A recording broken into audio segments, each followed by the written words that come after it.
కేంద్రంలో సంచార్ కమిటీ ముస్లింలపై అధ్యయనం కోసం సంచార్ కమిటీ వేయడం జరిగింది. ఆ సంచార్ కమిటీ రిపోర్టు కూడా ఈ భారతదేశంలో దళితులకు ఉంటే అధ్వానంగా పరిస్థితుల్లో ఉన్న ఎవరంటే ముస్లింలని కూడా తేల్చి చెప్పడం జరిగింది. కాబట్టి ఆ యొక్క సంచార్ కమిటీ రిపోర్టు కూడా తుంగలో తొక్కిండ్రు. ఇప్పుడు మొన్న తెలంగాణ వచ్చిన తర్వాత కూడా సుధీర్ కమిటీ కూడా వేయడం జరిగింది ముస్లింలపై.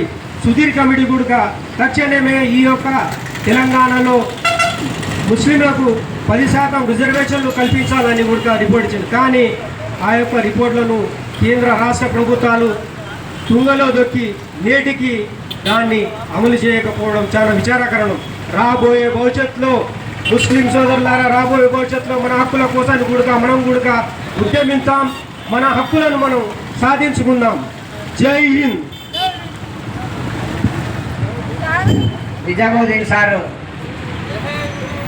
దళితులను ఉద్దేశించి ఈ దళితుల సింహగర్జన మహాసభను ఉద్దేశించి వారి